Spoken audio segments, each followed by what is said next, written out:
Hello friends, आज मैं horse के क्वेश्चन सॉल्व करके दिखाऊंगी। तो फर्स्ट क्वेश्चन है, the selling price of an article is 4/3 of its cost price, find the profit percent. तो ये क्वेश्चन मैं 3 वेज में सॉल्व करके आप लोगों को दिखाऊंगी। तो जो भी मेथड आप लोगों को कन्वीनियंट लगता है उसी मेथड से आप लोग इस क्वेश्चन को सॉल्व कीजिए। तो ये क्वेश्चन है, तो इसको हम लोग 3 वेज में कर सकते हैं। तो फर्स्ट केस में हम लोग लेते हैं, let cost price of articles equal to x. तो सेलिंग प्राइस ऑफ आर्टिकल्स क्या है? 4/3x, क्योंकि 4/3 इंटू कॉस्ट प्राइस, और कॉस्ट प्राइस हमारा x है। तो selling price of articles 4/3x होता है। अभी एक कन्फ्यूज़न आप लोगों के माइंड में आ रहा होगा कि x बड़ा है या 4/3x बड़ा है। तो x मतलब 1 इंटू एक्स, तो 1x बड़ा है या 4/3x बड़ा है। तो इस केस में हम लोग क्या करेंगे, 4/3 का वैल्यू हम लोग फाइंड करेंगे। तो 4/3 का वैल्यू कैसे फाइंड करेंगे? ऐसे 4/3 करेंगे। तो 3 1 जा 3, 4 - 3 1। अभी 1 यहाँ पे है जो लेस देन 3 है, इसलिए पॉइंट लगाएंगे 0 10। 3 3 जा 9, माइनस करेंगे 1 और एक 0 लगाएंगे। 3 3 जा 9, माइनस करेंगे 1। तो 4/3 जो है वो इक्वल टू है 4/3, यहाँ पे दिखाती हूँ, इक्वल टू 1.33। और ये 3 बार बार रिपीट हो रहा है। तो हम लोग पॉइंट के बाद दो प्लेसेस जो डेसिमल के हैं उसको लेते हैं। तो 1.33 मान लीजिए। तो 4/3x यानी कि 1.33x, और x है 1x। तो देखने से ही पता चल रहा है 1.33x is greater than 1x। ये बस एक्सप्लेनेशन के लिए है, इसको आप कॉपी में मत कीजिए। तो इसका मतलब है 1.33x यानी कि 4/3x is greater than 1x, मतलब x। तो ऐसे आप लोग फाइंड आउट कर सकते हैं कि 4/3x is greater than x या 4/3 इज़ ग्रेटर देन 1। ये डेसिमल वाला मेथड अगर आप लोगों को डिफ़िकल्ट लगता है तो और एक मेथड फाइंड कीजिए। ये देखिए 4/3 है और 1 है। मैं x को नहीं ले रही हूँ, मैं जनरल 4/3 और 1 को ले रही हूँ।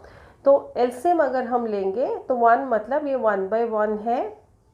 मैं यहाँ पे बॉक्स बना देती हूँ टू डिसाइड कि विच वन इज़ ग्रेटर। तो 1 और 3 का एलसीएम अगर हम लेंगे, LCM of 1 and 3 equal to 1 into 3 equal to 3 है। अभी 4/3 को हम लोग क्या करेंगे, इससे पहले हम लोग क्या करेंगे, अगर कन्फ्यूज़न हो रहा है कि 1 and 3 का एलसीएम 3 कैसे है, तो यहाँ देखिए 3 और 1 में कुछ कॉमन नहीं है, इसलिए हम लोग 1 इंटू 3 इक्वल टू 3 लेंगे। अभी 4/3 के केस में हम लोग डिनोमिनेटर में हमारा 3 है, इसलिए हम लोग 4/3 जो है उसको 4/3 रखेंगे। जो 1 है उसके डिनोमिनेटर में हम लोग 3 लाएंगे। तो हम लोग क्या करेंगे, 1 जो है तो उसके डिनोमिनेटर में 3 मल्टीप्लाई करेंगे और फिर न्यूमरेटर में भी 3 मल्टीप्लाई करेंगे। तो फ्रैक्शन हमारा हो जाएगा 3/3। अभी आप देखिए 4/3 और 3/3 अगर कंपेयर करेंगे हम लोग तो दोनों के डिनोमिनेटर सेम है और 4 ग्रेटर देन 3 है। इसका मतलब है 4/3 वाला जो फ्रैक्शन है वो ग्रेटर देन 3/3 है, या 4/3 वाला जो फ्रैक्शन है 3/3 यानी कि 1। तो 4/3 जो फ्रैक्शन है वो ग्रेटर देन 1, 1/1 या 1 जो भी आप सोच सकते हैं। और 4/3 जो फ्रैक्शन है वो ग्रेटर देन 1। ऐसे आप सोचिए, 1/1 मतलब 1 ही होता है। तो इसमें आप लोगों को डाउट नहीं होगा कि 4/3 ग्रेटर है या 1 ग्रेटर है। आप आइदर डेसिमल लेके इसको सॉल्व कीजिए, नहीं तो फ्रैक्शन में डिनोमिनेटर को इक्वलाइज करके सॉल्व कीजिए। तो जो भी मेथड आपको इजी लगता है उससे कीजिए। अभी coming to the main point, हम लोग इसको फर्स्ट स्टेप में लिख सकते हैं, let C P of articles equal to X, S P of articles 4/3 X है। तो जैसे हम लोग यहाँ पे डिराइव किए, S P greater than C P है, so it is a profit. Profit है S P minus C P, यानी 4/3 एक्स माइनस एक्स। अभी डेनोमिनेटर देखेंगे तो डेनोमिनेटर हमारा 3 है, तो 3 डिवाइडेड बाई 3 1, 1 इंटू 4 4, तो 4x माइनस 3 यहाँ पे है और यहाँ ओनली न्यूमरेटर है और डेनोमिनेटर में 1 है। तो जैसे मैं फ्रैक्शंस के चैप्टर में आप लोगों को समझाई थी, तो डेनोमिनेटर यहाँ पे जो है वो डायरेक्टली न्यूमरेटर के साथ मल्टीप्लाई हो जाएगा। तो 3 इंटू एक्स 3x होता है, तो 4x माइनस 3x x होता है, x बाय 3 प्रॉफिट है। अभी हम लोग प्रॉफिट परसेंट निकालेंगे, तो प्रॉफिट परसेंट हमारा profit by C P into 100, तो प्रॉफिट हमारा x/3 है डिवाइडेड बाय सी पी हमारा ये देखिए x है इंटू 100 इक्वल टू, ये देखिए नॉर्मल जैसे फ्रैक्शन में हम लोग सॉल्व करते हैं, फ्रैक्शन का जो डिवीज़न होता है, ये देखिए x/3 डिवाइडेड बाय x। इसका मतलब है x/3 साइन डिवीज़न जो है मल्टीप्लिकेशन हो जाएगा, x मतलब x/1 आप सोचिए। तो मल्टीप्लिकेशन होने के बाद ये जो फ्रैक्शन है रेसिप्रोकल हो जाता है, उल्टा हो जाता है, तो x/1 मतलब 1/x, तो x कैंसिल हो जाएगा, 1/3 आंसर आता है। तो x/3 divided by x 1/3 into 100 आएगा इक्वल टू 100/3। अभी 100 को 3 से हम लोग डिवाइड करेंगे, तो ये देखिए 100/3 करेंगे हम लोग। तो यहाँ पे मैं कर लेती हूँ 100 डिवाइडेड बाई 3, तो 3 3 जा 9 माइनस करेंगे, 0 से 9 को माइनस नहीं कर सकते, 1 बोरो करेंगे, 10 माइनस 9 1, ये 0 नीचे आएगा, 3 3 जा 9 माइनस करेंगे, 0 से 9 माइनस नहीं कर सकते, 1 यहाँ से बोरो करें, 10 माइनस 9 1, तो 33 1/3% होता है। Therefore profit percent is 33 1/3%। अब चाहें तो इसको डेसिमल में भी कन्वर्ट कर सकते हैं, लेकिन बुक में आंसर 33 1/3% दिया है, तो आप इसको लिखिए कि therefore profit percent is 33 1/3%। नहीं तो इस वे में कर सकते हैं, let C P of articles equal to ₹1, तो एस पी ऑफ आर्टिकल्स यानी कि 4/3 इंटू सी पी, और सी पी हमारा ₹1 है, तो 4/3 इंटू ₹1 यानी ₹4/3 ये है। तो जैसे मैं यहाँ पे एक्सप्लेन किया आप लोगों को, 4/3 ग्रेटर देन 1 है, तो S P greater than C P, so it's a profit. तो S P minus C P हम लोग माइनस करने से प्रॉफिट हमें मिलेगा, तो 4/3 रुपीज़ माइनस ₹1। तो सिमिलरली हम लोग एलसीएम 3 लेंगे, 3 डिवाइडेड बाई 3 1 इंटू 4 4 माइनस 3 1 के साथ डायरेक्टली मल्टीप्लाई हो जाएगा, तो 3 1 जा 3, तो ₹4 माइनस 3 1, तो ₹1/3 होता है। अभी प्रॉफिट परसेंट जो है इसको हम लोग profit by C P into 100 जैसे कैलकुलेट किए वैसे करेंगे। तो यहाँ पे जो ₹1/3 है, तो यहाँ पे रुपीज़ जो है जनरली हम लोग 1/3 नहीं लिख सकते, इसको डेसिमल में रुपीज़ और पैसे में लिखना चाहिए, क्योंकि आगे हम लोग इसको लेके कैंसिलेशंस करेंगे, तो इसलिए हमें डेसिमल में कन्वर्ट करने की ज़रूरत नहीं है। तो प्रॉफिट परसेंट हमारा है profit by C P into 100, तो 1/3 डिवाइडेड बाई सी पी कितना है 1 into 100 equal to 1/3 divided by 1/3 होता है 1/3 into 100 equal to 100/3 equal to यहाँ पे जैसे दिखाई 33 1/3%। यहाँ 100/3% होना चाहिए था, ये वाला थोड़ा इक्वल टू 100/3% फिर इक्वल टू 33 1/3%। तो ये भी हमारा 33 1/3% है। तो CP ऑफ आर्टिकल्स का जो प्राइस है आप कुछ भी वैल्यू एज्यूम कर सकते हैं। केस 3 में हम लोग इसको CP ऑफ आर्टिकल्स जो है उसको ₹300 या ₹30 ऐसे लेके भी कर सकते हैं। तो मैं इसको 300 रुपीज़ लेके आप लोगों को दिखा रही हूँ। Let CP of articles equal to ₹300, then SP of articles equal to 4/3 CP equal to 4/3 into 300 equal to 3 1 जा 3 300 जा 300, तो ₹400 होता है। अभी देखने से ही पता चल रहा है कि SP is greater than CP, तो SP greater than CP, so it is a profit. अभी हम लोग प्रॉफिट कैलकुलेट करेंगे, तो प्रॉफिट हमारा है SP minus CP equal to rupees, SP 400 है माइनस ₹300 CP है इक्वल टू ₹100। तो ये हमारा प्रॉफिट हो गया। अभी हम लोग प्रॉफिट परसेंट कैलकुलेट करेंगे, equal to profit by CP into 100।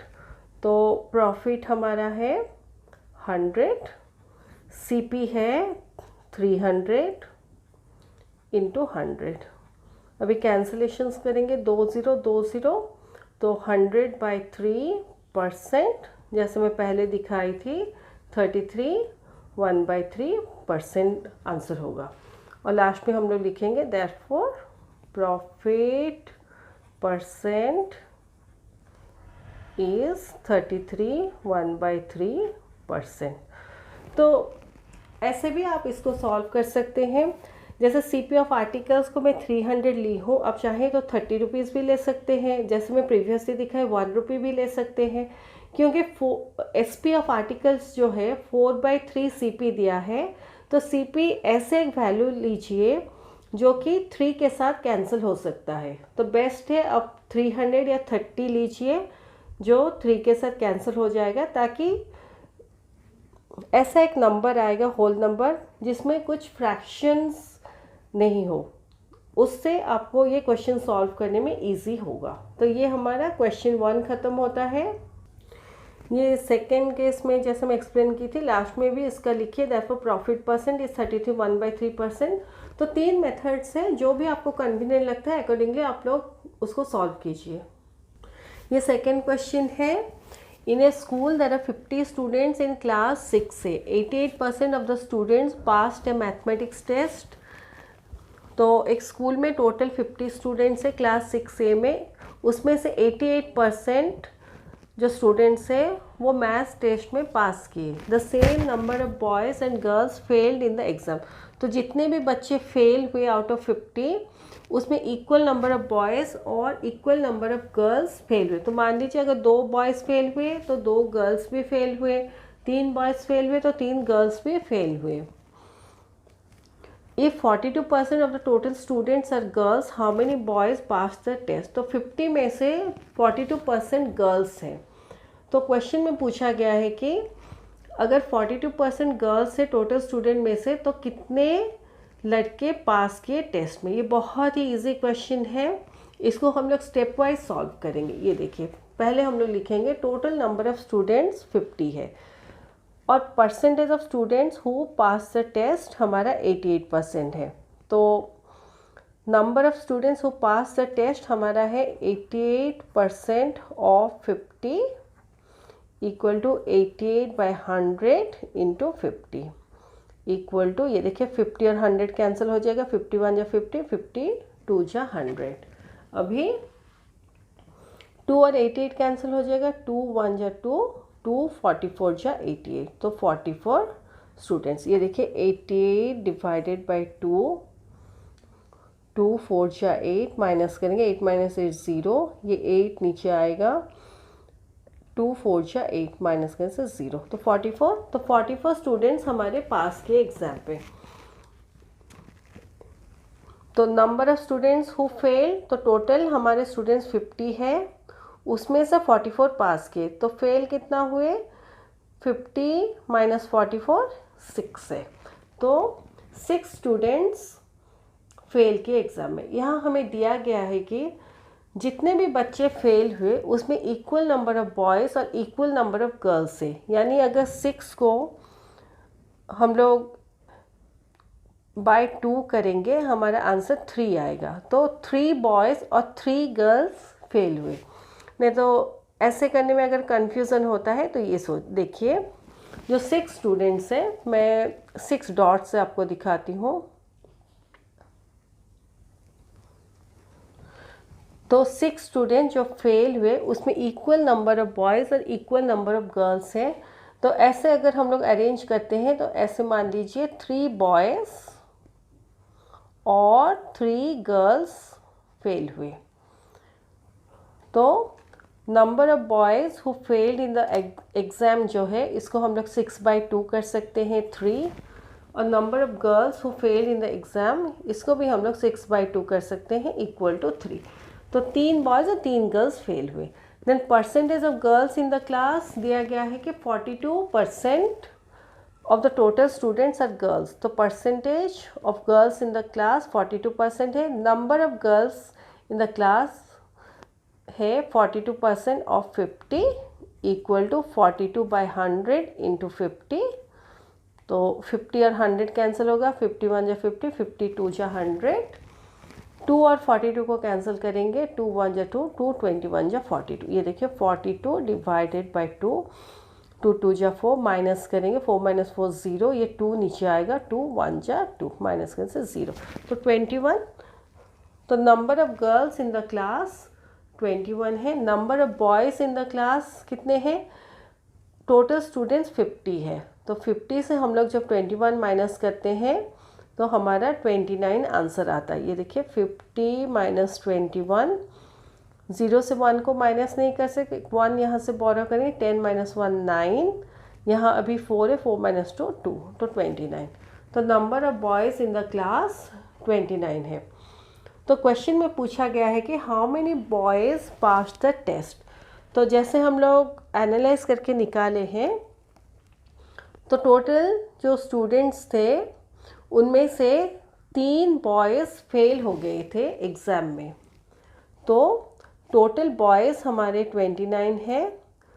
29 में से 3 बॉयज़ फेल हो गए थे एग्ज़ाम में, तो 29 माइनस 3 करने से हमें जितना वैल्यू मिलेगा जो कि 26 है, तो उतने बॉयज़ टेस्ट में पास किए थे। तो number of boys who pass the test equal to 29 minus 3 equal to 26, तो 26 बॉयज़ टेस्ट में पास किए। तो हम लोग लास्ट में फिर लिखेंगे therefore 26 boys passed the test। इसको ऐसे लिखेंगे